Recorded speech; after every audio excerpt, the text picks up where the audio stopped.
Assalamualaikum warahmatullahi wabarakatuh. Waalaikumsalam warahmatullahi wabarakatuh.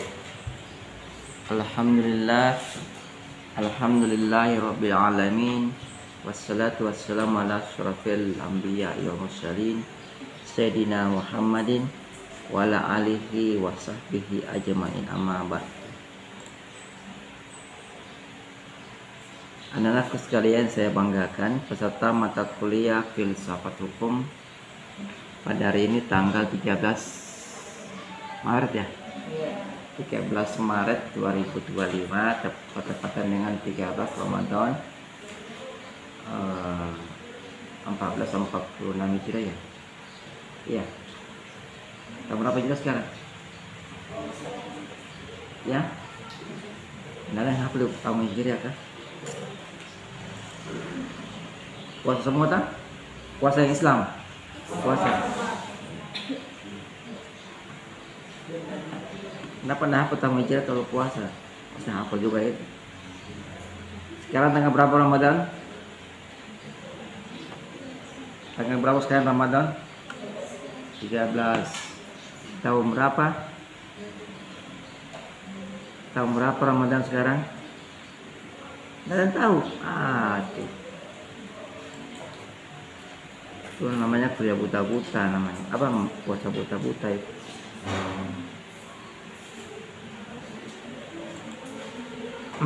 Oke, kita masuk ya. Sebelum kuliah saya minta dulu semangatnya ini. Saya ucapkan selamat berpuasa dulu ya kepada yang melakukannya. Bagi yang sedang berpuasa, saya ucapkan selamat berpuasa, selamat menjalankan ibadah suci Ramadan. Semoga bulan suci ini puasanya tidak menjadi penghalang untuk melakukan semua aktivitas ya. Jangan karena puasa bilang loyo-loyo ya. Saya minta semangatnya dulu. Mana semangatnya kalian ini? Selamat pagi.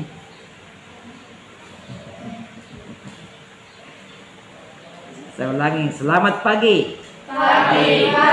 Present bisa, hukum yes. Terus sekali kayak belum makan. Saya ulangi, selamat pagi. Pagi. Present bisa, hukum yes. Gitu dong. Nah, sambil menunggu ini jaringan bagus ya,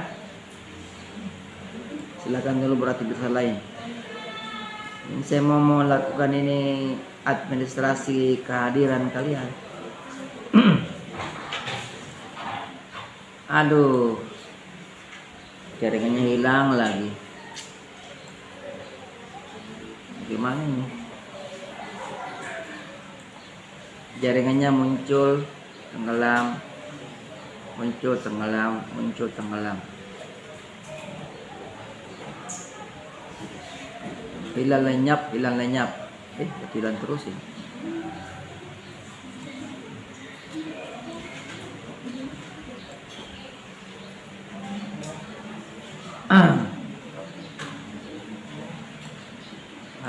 Terpaksa pakai HP ini ya.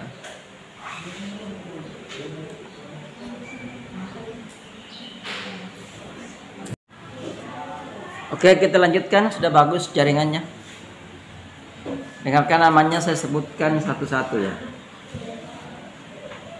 Oh, belum masuk, tapi jaringan sudah ada. Tunggu ya, sabar. Masih berputar ini, tapi ada jaringannya.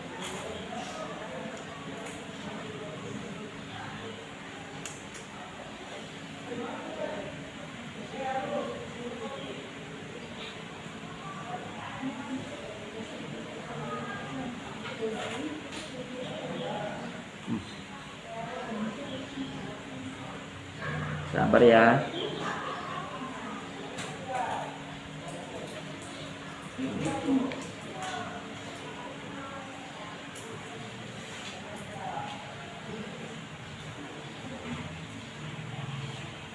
Cek.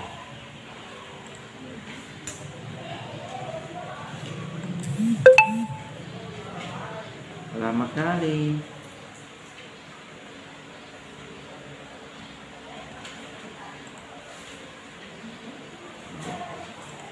Dengarkan namanya, saya sebutkan satu-satu. Rizka Alfa, Muhammad Sandi Nugraha Alfa. Memang tadi ada yang beberapa orang WA saya minta izin untuk sakit, tapi saya tidak izinkan. Apalagi belum puasa sekarang, saya kasih izin untuk sakit ya. Kalau bisa saya izinkan sehat, jangan izinkan sakit. Autra ya hadir. Muhammad Ihsan Alfa. Firda Sari, mana orangnya? Bukan Firda, bukan Firda. Oh, sudah Firda mau hadir.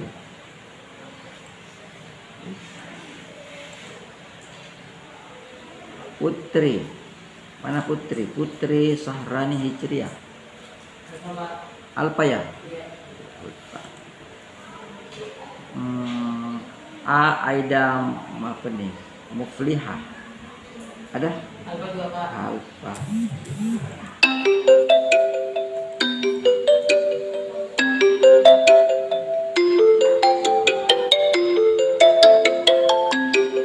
Andi Muhammad Nur Saputra. Kamu? Cara laki-laki atau perempuan? Oh, ada Muhammadnya, Muhammad Nur. Brookman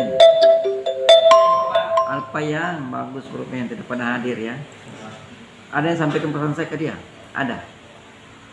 Mana ketiknya? Sudah sampaikan sama Brookman ini? Pesan saya sudah sampaikan. Apa katanya? Dia tidak tahu. Alhamdulillah. Syukurlah kalau dia tidak tahu menawar sini. Jadi kan sudah sampaikan tak? Iya, syukurnya itu. Fatmawati. Mana Fatmawati? Alfa, Pak. Alfa. Ini Fatmawati di rumah saya ini. Ini Alfa. Tidak datang. Iskandar. Alfa juga. Alfa juga. Ini dua orang ini grupnya sama Fatmawati ini. Sorry, sengaja.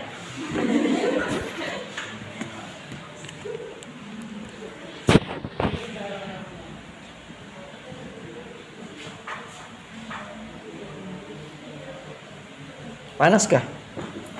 Masa panas ya? Saya aja bisa pakai dasi tidak kepanasan. Rindak, lupa pakai dasi tadi. Brookman sama Fatmawati ini sama-sama orang Transat ini. Iskandar Alfa di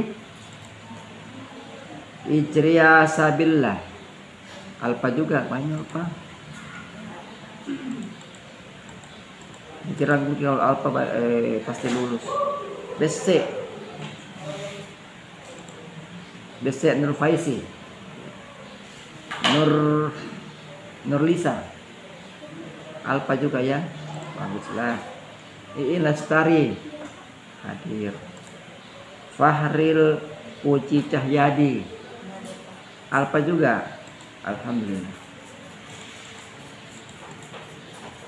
Nur Cahyani, Alfa juga, Pak. Alfa, bagus ini. Rika hadir. Yulianda, oh keketing ya. Bagaimana itu, Pak, kalau yang minta izin itu, Pak, atau sakit? Hah? Nggak tahu saya tuh. Ahmad Pak. Nur Cahyani. Hah? Sakit dia, Pak. Sakit. Dia izin sakit. Iya. Saya nggak bisa kasih izin orang sakit. Nggak, saya bukan Tuhan yang kasih izin orang sakit. Ahmad Faiz. Alfa. Saya bingung kalau sakit dikasih apa itu. Sakit itu kalau itu tidak ada. Andi Yastri. Apalagi mau izin itu sakit. Waduh. Waktu saya kasih izin orang sakit. Saya tuh memberikan izin bagus-bagus aja. Jangan kasih orang izin sakit. Kamlah. Paham tak maksud saya tuh? Izin kau sakit. Ustam. Alfa, Pak. Alfa. Kalau bagus itu izinnya saya memberikan izin yang bagus-bagus ya. Ya izin masuk kuliah, silakan. Izin bertanya silakan. Kalau izin sakit saya tidak punya perusahaan itu. Asmi Alpa ya. Banyaknya alpa ini. Khairun nisa ahkam. Khairun nisa ahkam. Orang Arab ini kayaknya. Ardillah. Alpa juga. Andi Sri ulang. Alpa. Alfa juga Pak. Apa sih mengulang ini? Namanya ulang. Kurniasari. Alfa juga Pak. Alpa. Karisma Valentin Ramba. Alpa. Ini sakit tadi. Itu dia bisa izin sakit toh? Iya. Saya tidak bisa kasih izin untuk sakit. Putri. Alpa. Khairuddin. Ini Alpa. Alpa toh? anu Pak, tugas sih Pak. PKP. Ada yang dari kelas eksekutif. Oh, tugas ini. Iya, Herudin. Khairuddin tugas. Di mana tugasnya nih? Di Polsek Pemala Pak. Pemala. Iya. Kenapa lari ke sini? Iya di sini. Dia harusnya dia di kelas sore toh? Eksekutif. Cuma Iya. menawar ke atas juga. Oh, kebetulan kosan saya ya. Oh, iya, iya. Tugas, jadi tugas jaga. Iya. Ya, tugas negara lah itu. Akillah salsa. Alpa. Arni. Alpa. Tuti. Oke. Afdal Yaumil Fikri. Alpa juga. Ritmayana Saputri. Mana? Genre Paulina. Mana genre? Alpa. Novita Ashari. Mana Novita Ashari? Enggak ada. Ini Novita Ashari anaknya Pak Ashari kayaknya. Iya, yang kerja di sini USN. Bukan. Oh, bukan. Kira anaknya. Muhammad Fikri Raihan. Alpa. Banyaknya Alpa ini. Randy. Alpa juga. Sahra. Alpa juga. Tak? Alpa tak? Sahra Devini Hin Suci. Cahaya Nani Wijaya. Alpa juga tak? Iya. Ah? Kenapa? Saya giginya di sini harus sakit. Alpa ya. Madania Sahira. Sahibe. Sorry. Ada Pak. Kamu? Saya Pak. Madania. Kemudiannya. Oh, panggil apa? Madan. Ya, sembarang Pak. Enggak, panggilanmu apa? Ada dia. Madania saja. Ya. Bukan Nia. Sembarang bisa dia Pak. Bisa juga. Ya. Ini Madania. Sabih Sahibe. Pamnya dia. Alia Damayanti. Alfa. Yesi. Oh Yesi. Oh kamu Yesi. Yesi. Seri-seri nak buka tapi saya lupa. Tidak pernah ingat namanya. Sukmawati. Mana namanya? Oh Sukmawati. Nah. Saya lupa apa. Saya sekarang sudah setengah mati hafal namanya orang. Tahu muka tapi nama seperti apa. Ini di sini pertemuan yang seharusnya pertemuan ke-6 ya. Tapi yang sebenarnya baru pertemuan ketiga itu ya. Ya.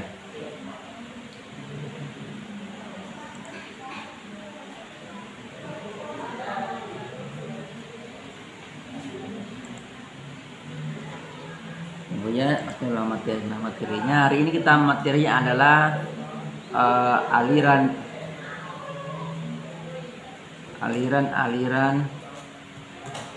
dalam filsafat hukum.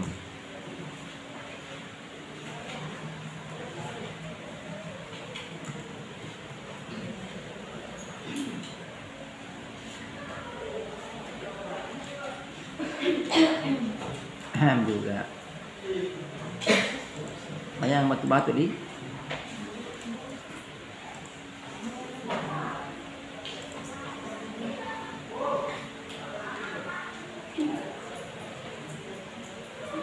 Oke, kita masuk. Nah, kita masuk pada aliran filsafat hukum.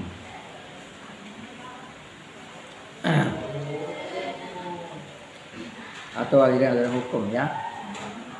Ini pasti sudah sering kita dengar nih. Aliran ini sudah sering kalian dengar.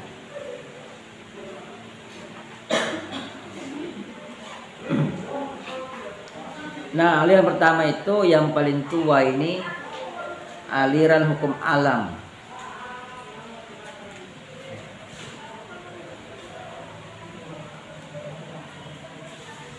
Ada tugas kah? Anata yang bikin soal jawab tulis tangan 100 nomor. Iya. 50 Ji. Kenapa sedikit sekali? Ya. 2 kali nih. Dalam tak ada nomor tak? 100 nomor. Totalnya semua. Terlalu sedikit itu.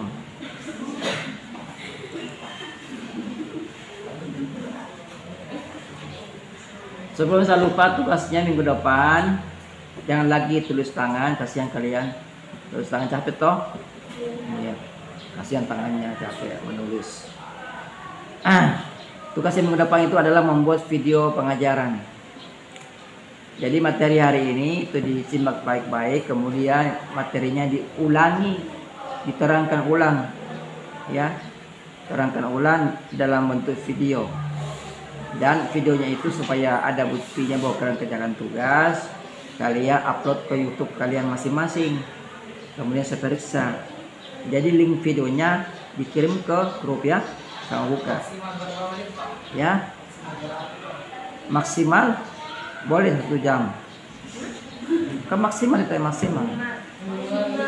Nah, kalau minimal itu ya 10 menit boleh. Tapi mau sejam juga boleh. Serta mau bikin semacam drama boleh, ya. Buat semacam drama. Jika drama kan lebih enak, kalian bisa berbuat kalau bikin kelompok. Gitu. Sehingga ya penting dalam drama itu ada materi yang kalian masukkan.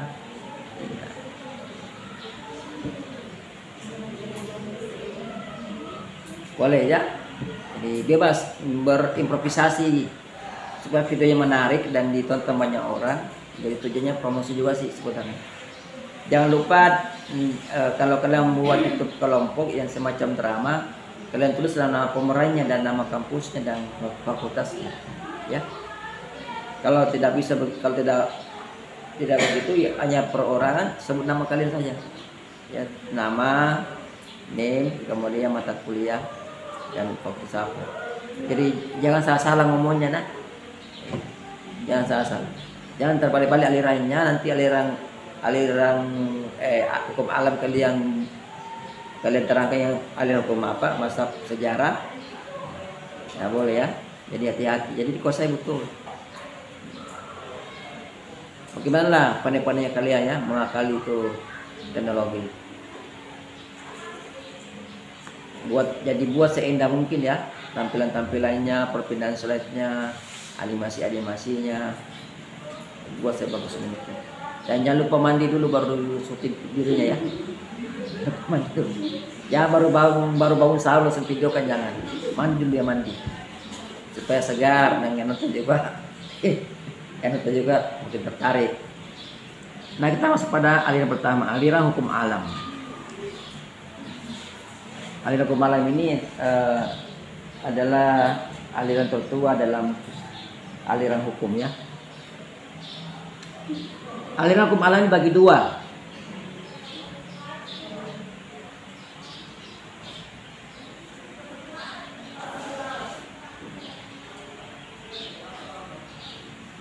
Ada sebelum masuk ke situ sahabat ya. Aliran hukum alam itu nama lainnya biasa disebut hukum kontrak. Aliran hukum kontrak. Jadi aliran hukum alam nama lainnya itu adalah aliran hukum kontrak ya.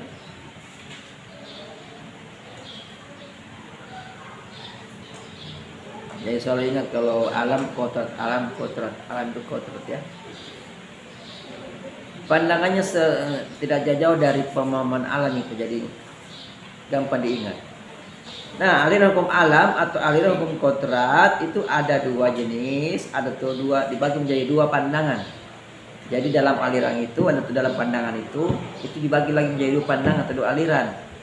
Yang pertama aliran hukum alam teologis ya. Dan yang kedua aliran hukum alam sekuler.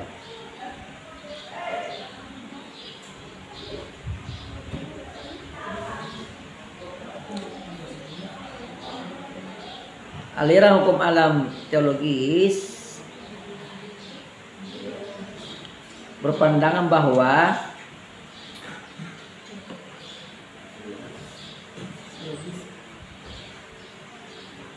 seluruh alam semesta itu diatur oleh Sang Pencipta, yaitu Tuhan Yang Maha Esa.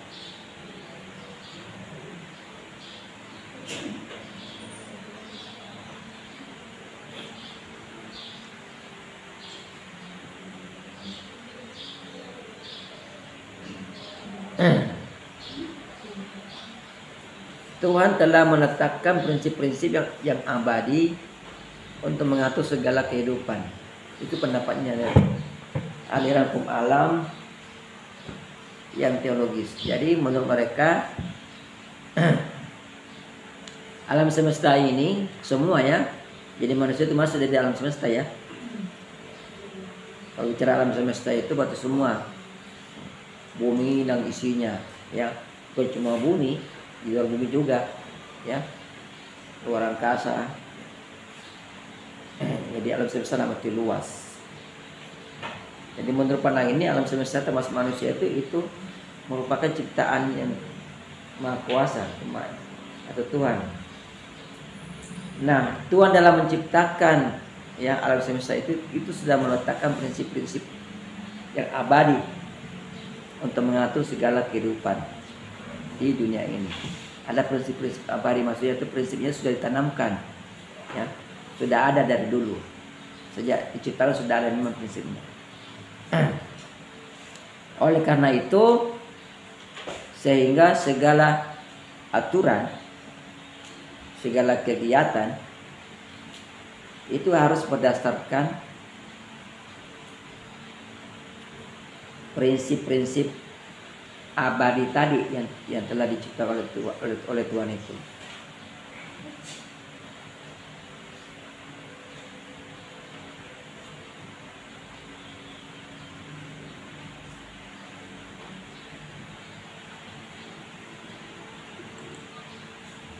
Sampai sini ada yang tanya? Silakan. Tidak ada yang mau bertanya? Itu sudah bisa jadi pertanyaan itu dari penjelasan tadi. Silakan. Silakan ajukan pertanyaan. Ada yang bertanya? Tidak ada? Atau saya bertanya lagi? Kalau tidak tahu jawabnya, saya kasih tugas lagi. Gimana? Dari penjelasan tadi bisa muncul pertanyaan. Yang manakah ini maksud dan prinsip abadi itu? Ada yang bisa jawab? Ayo. Jawab. Tuh. Disuruh bertanya, tidak mau. Ditanya, dia tidak mau menjawab. Padahal bertanya itu sesuatu yang mudah. Kenapa rasanya bertanya itu adalah sebenarnya bertanya itu merupakan jati diri kita sebagai manusia. Manusia yang tidak mau bertanya walaupun itu sedikit dalam konsep, ya, maka jati diri dipertanyakan juga. Kan tadi konsep saya lempar konsep, kan? Pandangan ya, menurut pandangan hukum alam yang teologis. Itu pendapat mereka. Itu konsep mereka. Dari konsep ini bisa dipertanyakan lagi. Kan dia bilang tadi bahwa alam ini merupakan ciptaan Tuhan Yang Maha Esa, ya. Ciptaan Tuhan. Seluruh isinya termasuk manusia. Dan dalam penciptaan itu Tuhan sudah meletakkan prinsip-prinsip abadi. untuk mengatur semua kehidupan di alam semesta ini, mulai dari bangun tidur hingga mau tidur lagi. Saudara, prinsip-prinsip abadi itu, sehingga setiap kegiatan, ya, setiap perilaku dan setiap juga hukum harus sesuai dengan prinsip-prinsip abadi yang sudah diletakkan oleh Tuhan itu ketika diciptakan. Pertanyaannya kami bisa tanya, yang mana itu prinsip abadinya Pak dimaksud? Karena di sini tidak dijelaskan. Yang mana prinsip abadi itu?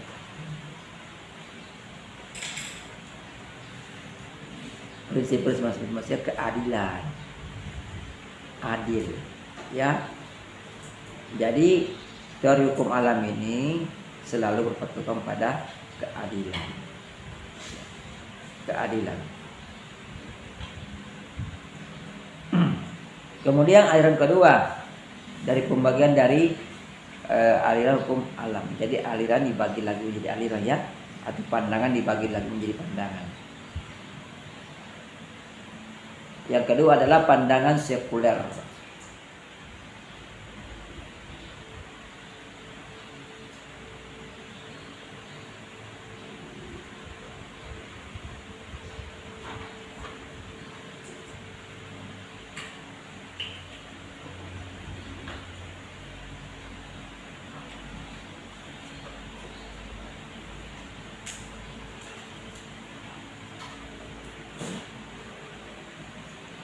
Menurut pandangan sekuler, manusia memiliki kemampuan akal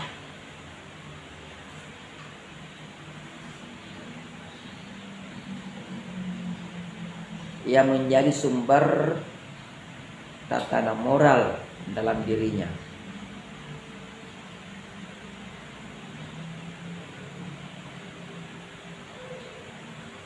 Dan keutamaan moral itu tidak terletak pada kitab suci,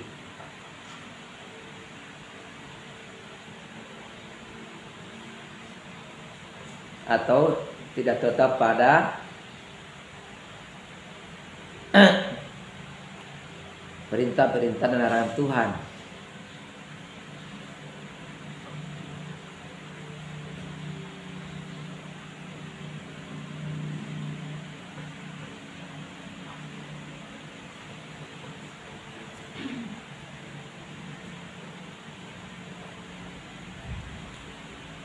Aliran ini juga mengakui bahwa ada prinsip-prinsip kodrati, prinsip-prinsip abadi yang ditanamkan Tuhan pada manusia.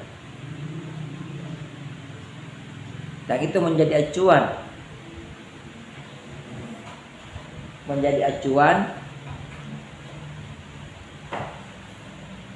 bagi manusia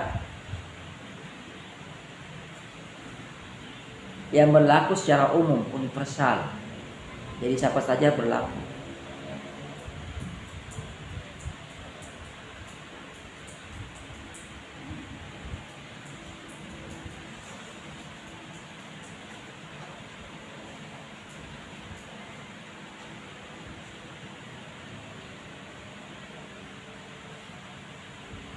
Dalam mengatur segala kehidupan.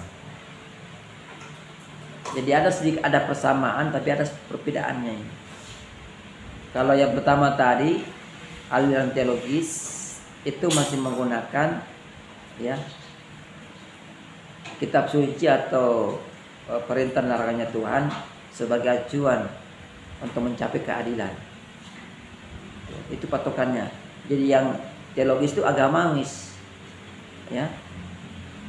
Kalau yang sekuler ini sudah keluar dari, dia tetap mengakui adanya Tuhan, mengakui Tuhan itu menciptakan segala-galanya, tapi dalam membuat segala pengaturan yang mengatur hidup manusia itu bersumber pada akal budi manusia.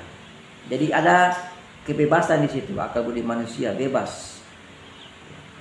Dan menurutnya Tuhan sudah menentukan seperti itu prinsip-prinsip. Jadi tidak lagi mengacu kepada kitab suci untuk mengatur segala kehidupan manusia. Itu persamaan dan perbedaannya, ya. Tapi intinya sama-sama juga mampu bangun keadilan. Pokoknya adalah keadilan. Hanya kalau yang teologis tadi, keadilan itu ditemukan dengan mengacu segala pengaturan kehidupan manusia itu kepada perintah Tuhan, larangan Tuhan. Kalau yang sekuler tidak lagi seperti itu. Dia tidak lagi mengambil kitab suci sebagai acuan, tapi akal budi manusia. Itu menjadi moralnya ya, untuk menentukan hukum. Kemudian aliran berikutnya adalah aliran kedua, aliran hukum positif.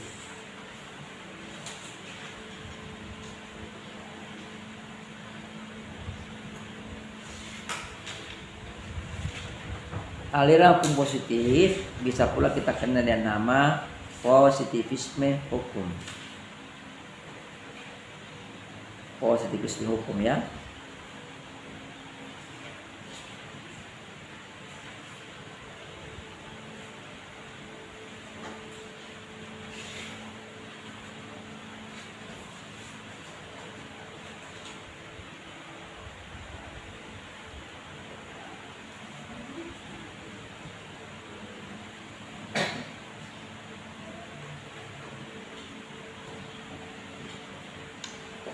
Aliran ini berpendapat bahwa hukum itu adalah perintah dari sang penguasa.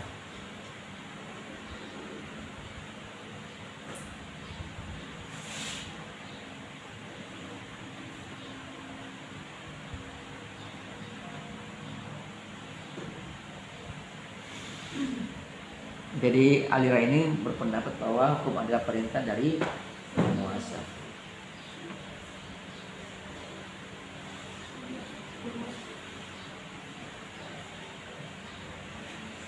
Dan perintah penguasa itu dituangkan dalam atau identik dengan undang-undang.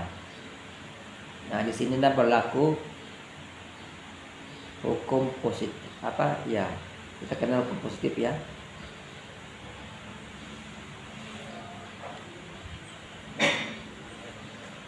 Aliran ini juga ya, aliran hukum positif atau positivisme hukum juga dibagi menjadi dua.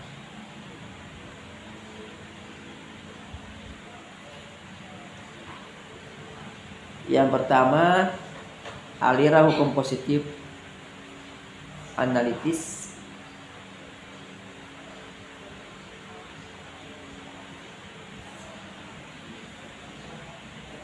Atau biasa disebut dengan nama analytical jurisprudence.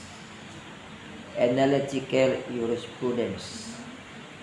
Ya, itu bahasa asing dari bahasa Kolaka aja.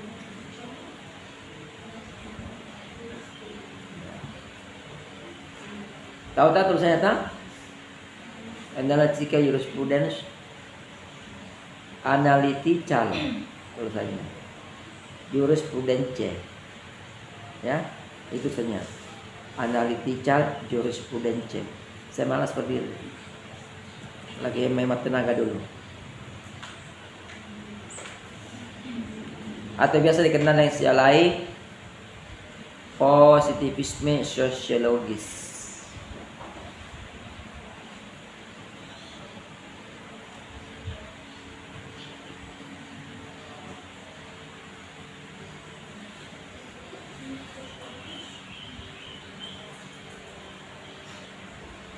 Jadi pengembangnya adalah John Austin ya.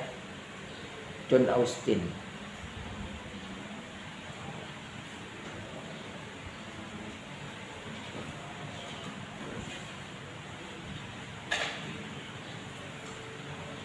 Nah, yang kedua aliran hukum murni. Ini pasti sudah sering dengar ini ya. Aliran hukum murni.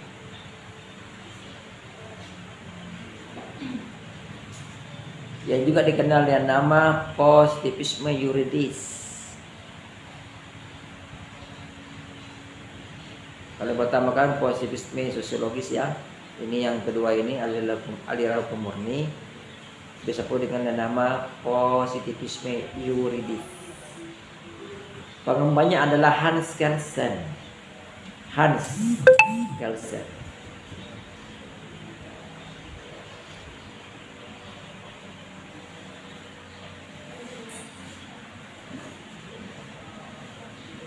Kalau bicara masalah aliran hukum murni pasti kita sudah paham itu. Kita bisa melamar apa maksudnya aliran hukum murni. Itu maksudnya hukum itu harus perawan. Pernikahan perawan. Tidak boleh diganggu dengan lain. Jadi kalau aliran hukum murni itu independen, tidak dipengaruhi atau terpengaruh oleh yang lainnya. Ya. Nah kita masuk dulu yang pertama dulu. Pembagian pertama adalah aliran hukum positif analitis atau analitika jurisprudens atau positivisme sosiologis.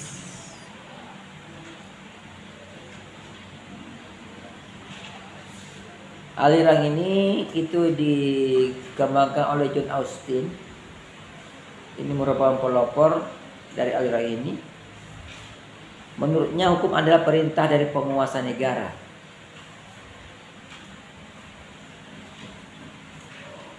Jadi hakikat dari hukum itu menurut John Austin terletak pada perintah.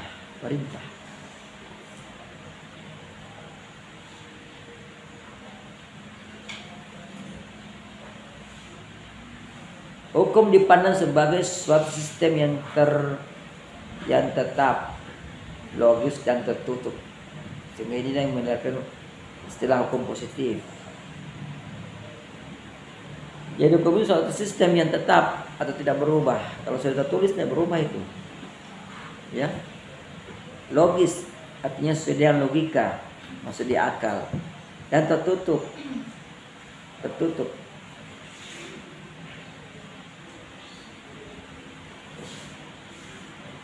Jadi di sini menurut John Austin negara itu sebagai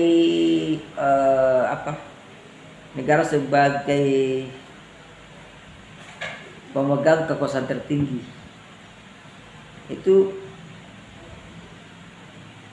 menentukan, ya, negara sebagai pemegang kekuasaan tertinggi itu menentukan aturan mana yang boleh dan mana yang tidak boleh.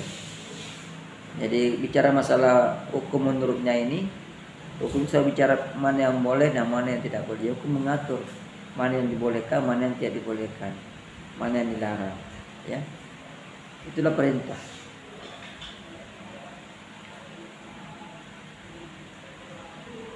Jadi kekuasaan negara ini itu memaksakan orang untuk taat.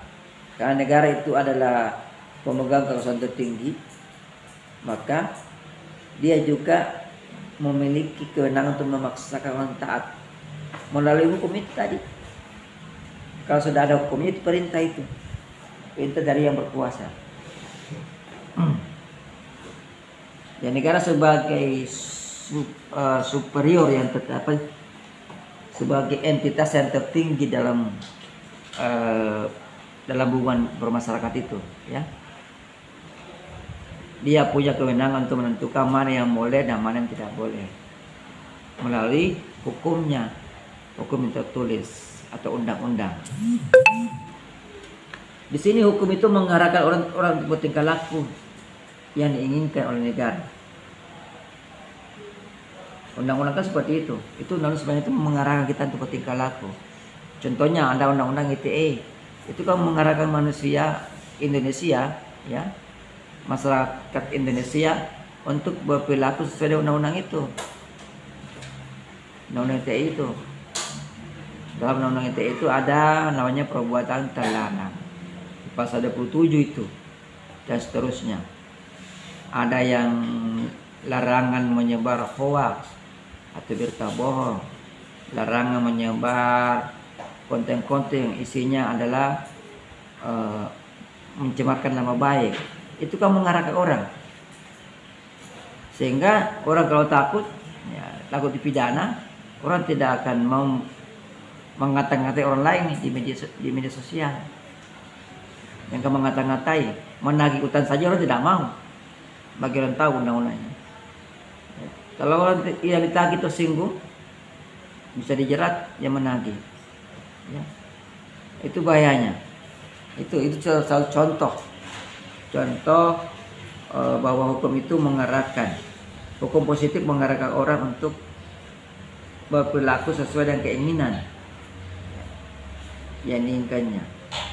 Dan hukum itu berlaku untuk menakut-nakuti juga. Ini dalam aliran positivisme sosiologis. Jadi hukum adalah perintah yang memaksa, yang dapat saya bijaksana dan adil, atau sebaliknya. Tergantung siapa pemegang kebijakannya.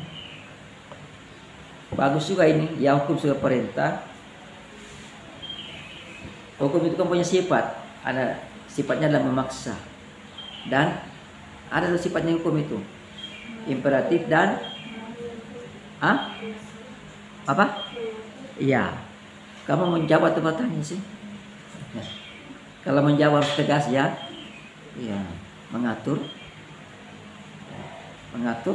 Tadi saya kira kamu mau bertanya, kata menjawab. Mengatur, ya. Jadi sifat hukum ada imperatifnya, ada regulernya, mengaturnya, atau fakultatifnya. Sifat ini, ya, dia memaksa dan dia mengatur. Memaksanya itulah yang mewajibkan kita untuk taat. Karena kalau hukum tidak punya sifat ini, tidak mungkin kita taati. Tidak ada sifat mengaturnya. Di sini kita bisa main-main di sini. Ya. Bukan mati maya, mengatur. Artinya mengatur itu semacam klausula yang membolehkan. Ya tidak pasal di situ, pilihan itu. Kalau sudah sifatnya mengatur, ya, atau fakultatif. Ini dikenal dalam hukum perdata. Jadi hukum perdata lebih sifatnya itu mengatur dia, fakultatif. Diikuti boleh, tidak diikuti boleh. Ya. Hukum membolehkan, boleh ikut, boleh tidak ikut. Nah sanksinya kalau perdata. Kalau pidana pasti imperatif loh. Semua pidana atau hukum publik semuanya imperatif. Ya tidak ada pilihan untuk memilih hukum mana maunya, tidak ada. Kalau imperatif berarti memaksa, ya, paksaan. Nah kemudian aliran positivisme yuridis, ini pembagian kedua dari aliran hukum positif, ya. Ini dikembangkan oleh Hans Kelsen. Ya. Hans Kelsen terkenal dengan teorinya. Makanya teorinya ini menjadi aliran juga. Teori hukum murni atau law pure theory. Ada sapidol? Tolong. Sebenarnya saya punya tapi saya mau hemat-hemat dulu deh. Ini punya aku, Ustaz? Iya.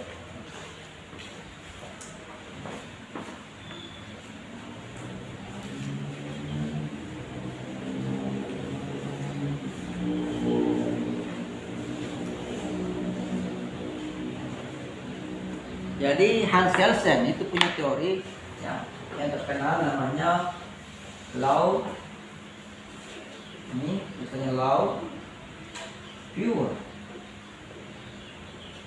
ini murni, ya, teori.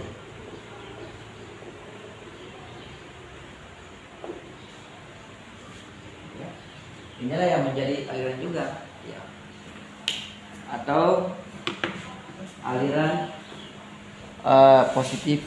positivisme yuridis. Kalau tanya pertama kan positivisme sosiologis. Ini lebih lebih apa lagi namanya?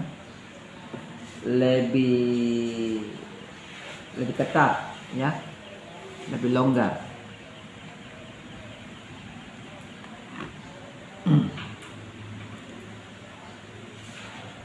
Menurut aliran ini, ya, hukum harus dibersihkan dari pengaruh-pengaruh non yuridis. Yang mana itu non yuridis? Yang sifatnya sosiologis, politis, historis, bahkan etis. Etis itu etika. Jadi tidak boleh dicampuri. Kalau sudah jadi hukum, sudah jadi undang-undang, sudah menjadi hukum baku, hukum positif, tidak boleh lagi dipertanyakan keadilannya.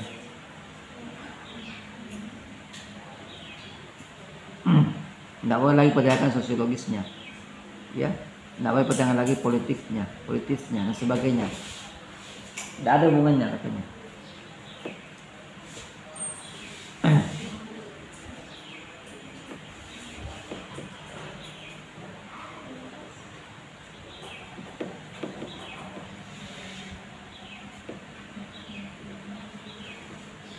Itu ya, singkat-singkat seperti itu ya. Itu intisarinya.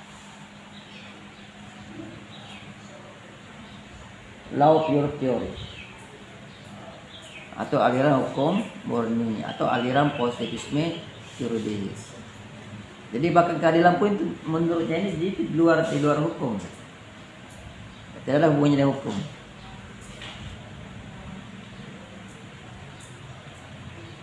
Nah kemudian aliran berikutnya adalah yang ketiga, aliran utilitarian. Aliran utilitarian. Aliran yang ketiga, itu? Iya betul. Baru 3 aliran tak? Memang banyak tadi aliran saya sampaikan, tapi itu pembagian dari 2 aliran sebelumnya, ya. Aliran pertama ada 2 aliran, ya kan? Aliran kedua dibagi lagi 2 aliran. Memang selalu bagi-bagi 2, bagi-bagi 2 memang selalu. Jadi ingat bagi-bagi 2 ya. Aliran utilitarian. Aliran utilitarian ini adalah aliran yang meletakkan kemanfaatan sebagai bagian atau tujuan utama hukum. Utilitarian. Tulisan sama ejaan sama ya.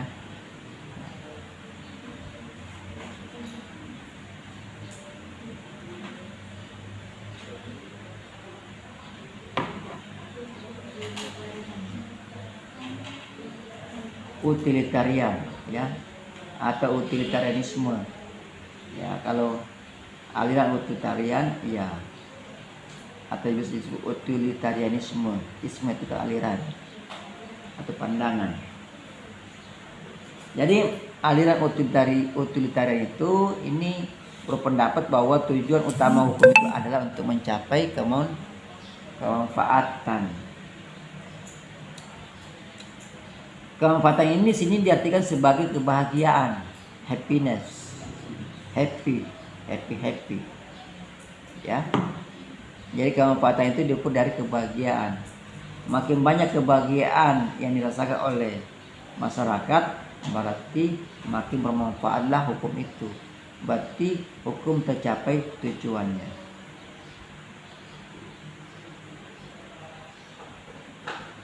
Kalau beda dengan aliran positivisme tadi, ya, aliran positivisme itu tujuannya adalah kepastian hukum, ya. Kalau ini tidak, tujuannya dia adalah kemanfaatan. Kalau aliran yang sebelumnya itu aliran positivisme itu, ya, dia tidak mau tahu orang bahagia atau tidak bahagia. Berarti kalau sudah ada undang-undang, itu adalah perintah. Harus ditaati, harus dijalankan, tidak boleh tidak. Mau bahagia atau enggak bahagia terserah. Kalau sudah ada keputusan dari pemerintah dalam bentuk undang-undang atau dalam bentuk apapun, atau undang-undang, saya undang-undang yang arti luas ya. Undang-undang yang arti luas berarti mencakup segala-galanya kan, semua peraturan. Entah itu perpres, entah itu kepres, entah itu permen, ya. PP. Kalau sudah dibuat itulah hukum, harus ditaati. Jadi kepastiannya diutamakan.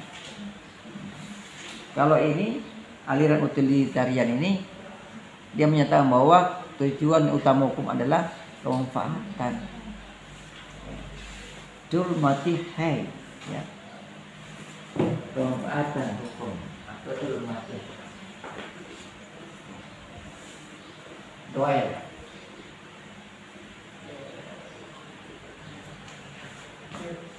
Hai. Bukan hai. Ya. Yang saya tulis satu ulangan ya. Hati-hati kalau menulis istilah.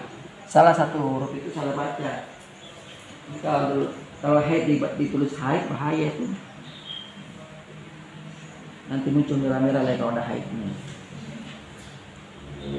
Zulmati haid ya. Bukan dulu anak sekolahan ya. Zulmati haid. Itu kemanfaatan. Ya, jadi aliran ini tujuannya satu, kemanfaatan hukum. Dan kemanfaatan itu diartikan dikonversi sebagai kebahagiaan. Jadi semakin banyak orang bahagia, merasakan kebahagiaan dari berlakunya suatu hukum itu, maka hukum tercapai tujuannya. Maka itulah hukum.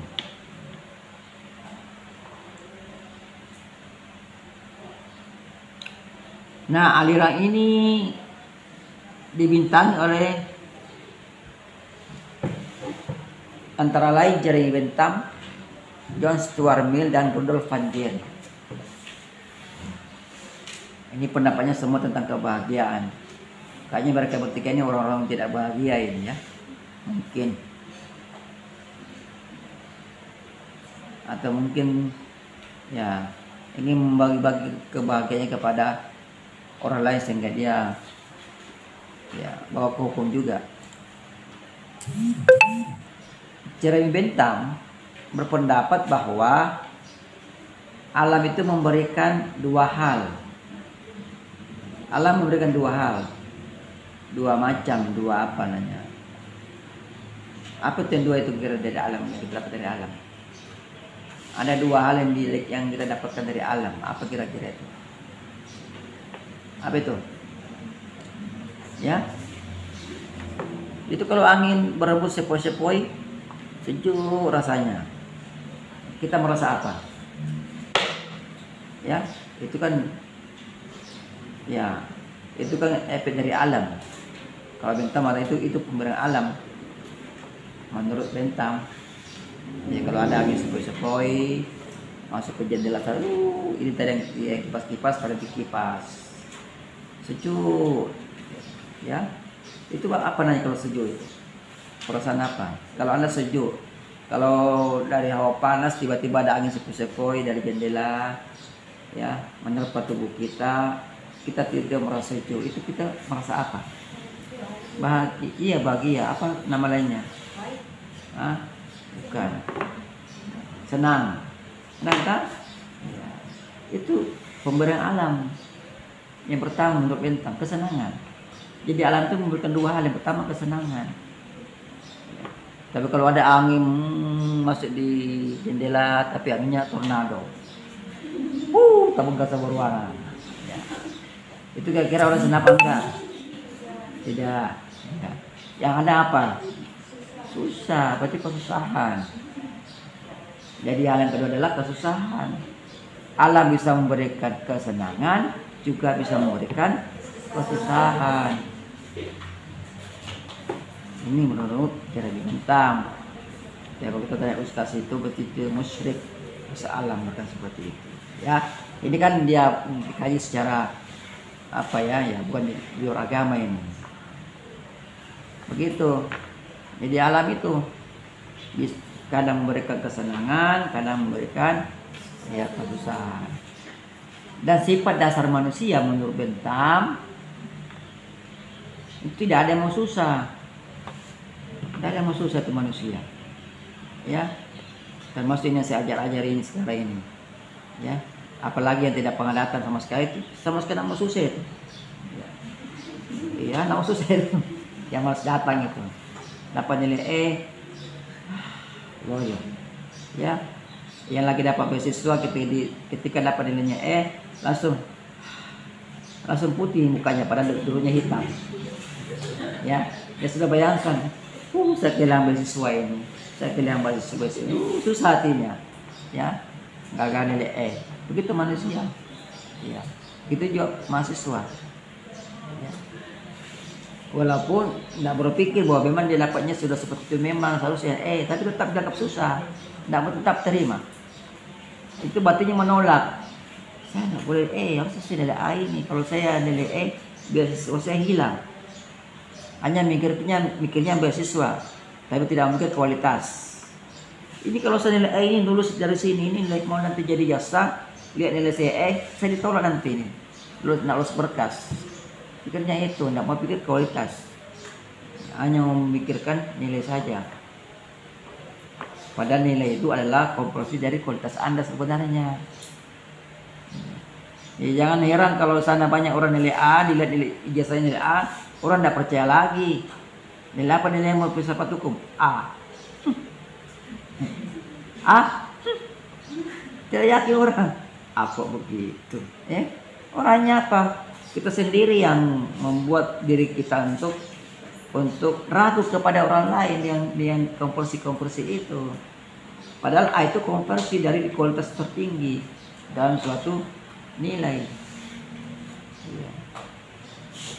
Karena mungkin kita tulis bisa saja tapi panjang, nanti butuh banyak kertas.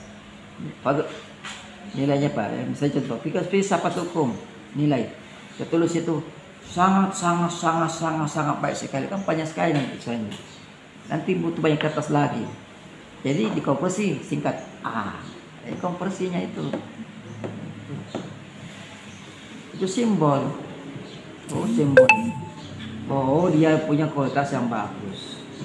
Tidak lagi diragukan. Tapi karena banyak penyimpangan, ya mungkin karena banyak rasa-rasa kasihan, apalagi dulu COVID di tahun 2019 COVID itu, yang kuliah tidak pernah ketemu, hanya ketemu di HP saja, yang kumpul tugas juga tidak pernah ketemu, yang meetnya juga tidak pernah ketemu, meetnya online.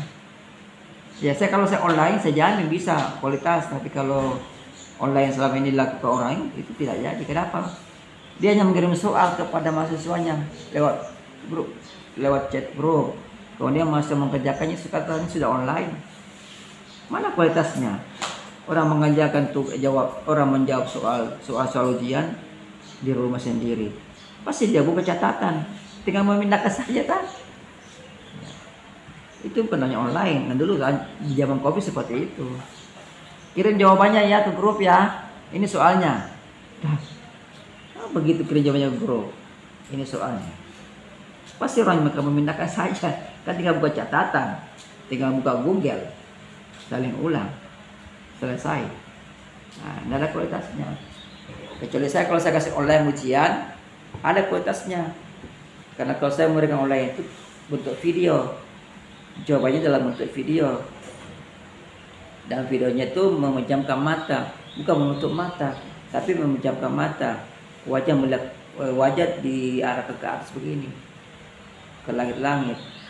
Semua tubuh disorting dari atas ke bawah, semua nampak di tempat yang terang pula. Jadi bagaimana menyontek?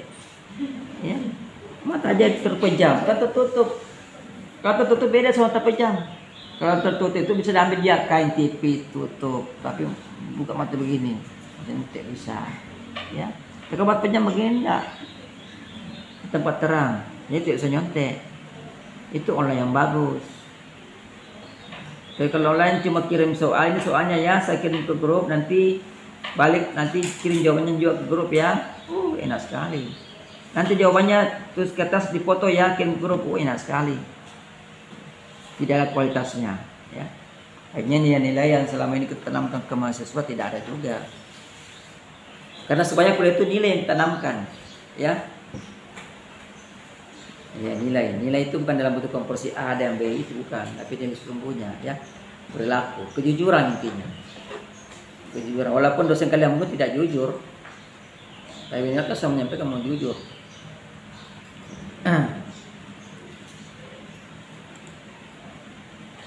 Itu ya. Nah, itu intermezzo saja. Jadi itu menurut Bentham, Jeremy Bentham.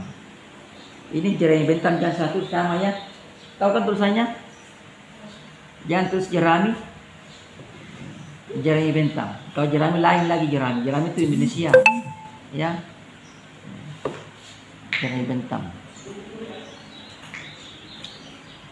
Jadi itu tadi, sifat dasarnya manusia itu selalu ingin senang-senang. Dia menolak kesusahan.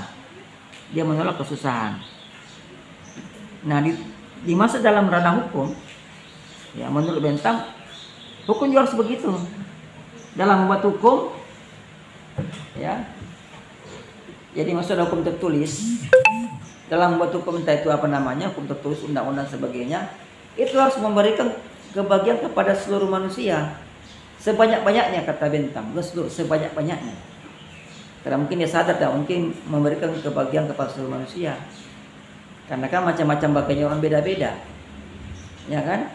Ada yang bahagianya dia makan ikan teri, ada yang bahagianya dia makan sambal. Ya, begitu. Jadi menurut Bentham, hukum itu harus memberikan kebaikan kepada sebanyak-banyaknya manusia. Makin banyak manusia yang bahagia dengan hukum itu, maka tujuan hukum tercapai. Itulah hukum katanya. Kalau dengan hukum itu orang manusia menjadi susah, berarti itu bukan hukum dalam pandangan ini. Itu bukan hukum, itu cuma tulisan saja. Cuma tulisan. Ya. Tulisan tanpa makna, tanpa arti. Jadi harus memberikan kebahagiaan sebanyak-banyaknya. Jadi dia bicara kuantitas. Ya. Banyak orang bahagia. Jadi tugas hukum itu adalah itu memberikan, memelihara kebahagiaan. Jangan membuat hukum malah memberikan kesengsaraan. Ya.